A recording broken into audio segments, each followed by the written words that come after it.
ஜெய ஜெய சங்கர ஹர ஹர சங்கர. ஸ்ரீ மகாபிரியவாச்சரணம். தெய்வத்தின் குரல் முதல் பாகம். தேவதாமூர்த்திகள் அவதார புருஷர்கள். மகாலட்சுமி. பொருள் இல்லார்க்கு இவ்வுலகம் இல்லை என்றார் திருவள்ளுவர். எல்லோரும் வீடு வாசலை விட்டுவிட்டு ஆத்ம விசாரத்தில் ஈடுபட முடியாது. உலக வாழ்க்கையை நடத்துவதானால் பணம் வேண்டித்தான் இருக்கிறது. இப்படி சம்பாதித்து குடும்பம் நடத்துபவர்கள் இருப்பதால்தான் வேறு சிலர் ஆத்ம விசாரம் செய்ய முடிகிறது. பொருள் தேடி வாழ்க்கை நடத்தும் கிரகஸ்தர்கள்தான் ஆத்ம விசாரத்தில் ஈடுபட்ட சந்நியாசிகளுக்கு பிக்ஷை அளித்து அவர்களை ரட்சிக்கிறார்கள். கிரகஸ்தர்கள் இல்லாவிட்டால் பொருளை பற்றி நிர்விசாரமாக சந்நியாசிகள் என்று சிலர் ஞானம் பக்தி இவற்றிலேயே ஈடுபட்டிருக்க முடியாது. பொருள் பணம் என்பது பொருள் இல்லாதது. அர்த்தம் அனர்த்தம் என்று சொன்ன அதே ஆதி சங்கராச்சாரியால் அதே பஜகோவிந்தத்தில் பண பேராசை பிடித்து அலையாதே, ஆனால் உனக்கு உரிய கர்மத்தினால் நீ சம்பாதிக்கிற பொருளை கொண்டு நியாயமாக வாழ்ந்து உன்னையே உயர்த்திக்கொள் என்கிறார். யல்லபஷே நிஜ கர்மோபாத்தம் வித்தம் தேன வினோதய சித்தம். செல்வத்துக்கு அதி தேவதையாக இருக்கப்பட்டவள் மகாலட்சுமி. அவளை பிரார்த்தித்தால் நமக்கு தர்ம நியாயமாக வேண்டிய சம்பத்தை தந்து அனுகிரகம் செய்வாள்.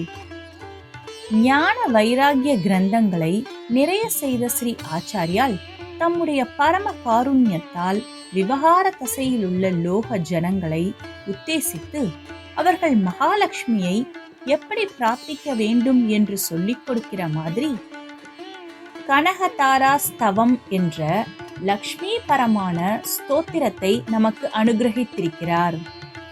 இந்த கனகதாரா ஸ்தவம் உண்டானதற்கு ஒரு கதை உண்டு. ஆச்சாரியார் சந்நியாசம் வாங்கிக் கொள்வதற்கு முற்பட்ட கதை அது.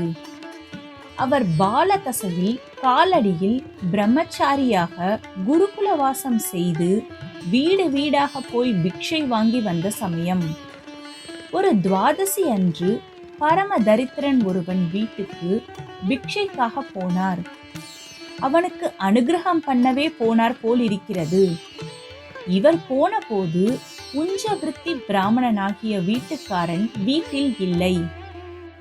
பத்தினி மட்டும் இருந்தாள். இவரை பார்த்த மாத்திரத்தில், அடடா, எப்படிப்பட்ட தேஜஸ்வியான பிரம்மச்சாரி! இவருக்கு பிக்ஷை போட்டால் சகல புண்ணியமும் உண்டாகும் என்று நினைத்தாள். ஆனால் பிக்ஷை போடத்தான் வீட்டில் ஒரு மணி அரிசி கூட இல்லை. தேடி தேடி பார்த்ததில் ஒரு புறையில் அழுகல் நெல்லிக்காய் ஒன்று அகப்பட்டது. துவாதசி பாரணைக்காக அவள் புருஷன் சேமித்து வைத்திருந்த நெல்லி. போயும் போயும் இதையா அந்த தெய்வ குழந்தைக்கு போடுவது என்று ரொம்பவும் மனசு குமுறி வேதனைப்பட்டாள். ஆனால் பவதி பிக்ஷாம் தேகி என்று கேட்டுவிட்ட பிரம்மச்சாரியை வெறுமே திருப்பி அனுப்பக்கூடாது என்பதால் வாசலுக்கு போனாள். அங்கே மகா தேஜஸ்வியாக நிற்கிற பாலசங்கரரை பார்த்து சொல்லி முடியாத வெட்கத்தோடும் அழுகையோடும் திரும்ப உள்ளே வந்தாள். வந்த பிறகு, ஐயோ, இப்படிப்பட்ட தெய்வ குழந்தைக்கு ஒன்றும் போடாமல் இருப்பதா என்று நினைத்து வாசலுக்கு போனாள். இப்படி வாசலுக்கும் உள்ளுக்குமாக தவித்து தவித்து நடமாடிவிட்டு கடைசியில், அழுகலோ மட்டமோ, நம்மிடம் இருப்பதைத்தானே நாம் கொடுக்க முடியும் என்று ஒரு மாதிரி மனசை தேற்றிக்கொண்டு அந்த அழுகல் நெல்லிக்கனியை ஆச்சாரியாளுக்கு போட்டாள். பொருளில் தரித்திரமாக இருந்தாலும் அவளுடைய மனசு எத்தனை பெரியது என்பதையும் அவளுக்கு தன்னிடம் எத்தனை அன்பு பொங்குகிறது என்பதையும் ஆச்சாரியால் கண்டு கொண்டார். அவர் மனசு அவளுக்காக உருகிற்று. உடனேதான் அவளுக்காக மகாலட்சுமியை பிரார்த்தித்து கனகதாரா ஸ்தவம் பாடினார். ஆச்சாரியால் மகாலட்சுமியை துதிக்கிற போது ஆகாசத்திலிருந்து அசரீரி கேட்டது. இந்த ஏழை பிராமண தம்பதி எத்தனையோ ஜென்மங்களாக பாவம் செய்தவர்கள். அதற்கு தண்டனைதான் தாரித்ரியம். பாவம் தொலைகிற காலம் வருகிற வரையில் இவர்களுக்கு சம்பத்தை தருவதற்கில்லை என்றது அசரீரி. உடனே ஆச்சாரியால், இவர்கள் ஜன்மாந்தரங்களாக செய்த பாவம் இப்போது இருப்பதை விட கூட அதிகமாக வேண்டுமானாலும் இருக்கட்டும். இத்தனை அன்போடு அகத்தில் இருந்த ஒரே பக்ஷயமான நெல்லிக்கனியையும் எனக்கு இவள் போட்டிருக்கிறாளே. இந்த அன்பும் தியாகமும் எத்தனை புண்ணியமானவை! சாப்பாட்டுக்கே இல்லாத இவள் எனக்கு பிக்ஷை போட்ட பலன் எத்தனை பாவத்தையும் சாப்பிட்டு விடுமே என்றார்.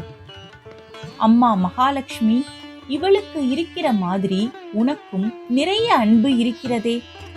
அதனால் ரொம்ப கண்டிப்போடு நியாயம் மட்டும் வழங்காமல் அன்பை காட்டி அனுகிரகம் பண்ணம்மா என்று லக்ஷ்மியை பிரார்த்தித்தார். லக்ஷ்மியிடம் அவர் ஏழை பிராமண ஸ்திரீக்காக முறையிட்டதற்கு கனகதாரா ஸ்தவத்திலேயே உச்சான்று, அதாவது இன்டர்னல் எவிடன்ஸ் இருக்கிறது.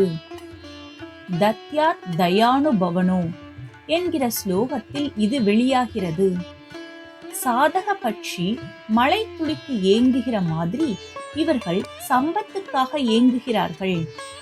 இவர்களுடைய பூர்வ பாவம் மழையே இல்லாத கோடை மாதிரி இவர்களை தகிக்கிறது என்பது வாஸ்தவம்தான். ஆனாலும் உன்னிடம் தயை என்கிற காற்று இருக்கிறதல்லவா, அந்த காற்றினால் உன் கடாட்ச மேகத்தை தள்ளி கொண்டு வந்து இவர்களுக்கு செல்வ மழையை பொழியம்மா என்கிறார் இந்த ஸ்லோகத்தில். இப்படி அவர் ஸ்தோத்திரத்தை பாடி முடித்ததும் மகாலட்சுமிக்கு மனம் குளிர்ந்தது. அந்த ஏழை பெண் அன்போடு போட்ட ஓர் அழுகல் நெல்லி பழத்துக்கு பிரதியாக அந்த வீட்டு வேலி எல்லை வரையில் தங்க நெல்லிக்கனிகளை மழையாக பொழிந்து விட்டாள். இதனால்தான் அந்த ஸ்தோத்திரத்துக்கு கனகதாரா ஸ்தவம் என்கிற பேரே உண்டாயிற்று. கனகதாரா என்றால் பொன்மழை என்று அர்த்தம். ஸ்தவம் என்றாலும் ஸ்துதி என்றாலும் ஒன்றேதான்.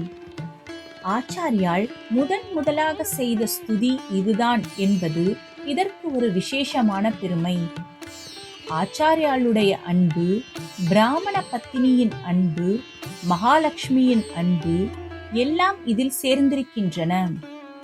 அதனால் இதை பாராயணம் செய்கிறவர்களுக்கும் துர்பிக்ஷங்கள் நீங்கி தர்ம நியாயமாக காலட்சேபம் நடத்துவதற்கு குறைவில்லாதபடி சம்பத்து கிடைக்கும். ஆச்சாரியால் எல்லாம் ஒன்றே என்று சொன்னவர் முடிவில் ஜீவனுக்கும் ஈஸ்வரனுக்குமே பேதமில்லை என்றவர். அதனால் அவருக்கு தெய்வங்களிடையே பேத புத்தியே கிடையாது. எல்லா தெய்வங்களும் ஒரே பராசக்தியின் ரூபங்கள்தாம் என்று அவர் எப்போதும் வலியுறுத்துவார். அம்மாதிரி ஒரு ஸ்லோகம் இந்த ஸ்தோத்திரத்திலும் இருக்கிறது. கீர் தேவ தேதி என்று ஆரம்பிக்கும். கருட கொடியோனான மகாவிஷ்ணுவின் பத்தினி என்று சொல்லப்படுகிற நீயேதான் வாக்தேவியான சரஸ்வதியாகவும், தாவர வளத்தை தருகிற சாகம்பரியாகவும், சந்திர மௌலீஸ்வரரின் பத்தினியான பார்வதியாகவும் இருக்கிறாய். 3 லோகங்களுக்கும் குருவான ஒரு பரமாத்மா இருக்கிறது. அதன் சக்தியே நீ. இருவருக்குமாக சேர்ந்து உலக சிருஷ்டி பரிபாலனம், சம்ஹாரம் என்கிற விளையாட்டை விளையாடிக் கொண்டிருக்கிறீர்கள் என்கிறார். பராசக்தியான காமாட்சியும் காஞ்சி மண்டலத்தில் இதே மாதிரியாக பொன்மழை பொழிந்து மகாலட்சுமிக்கும் தனக்கும் அபேதத்தை காட்டியிருக்கிறாள்.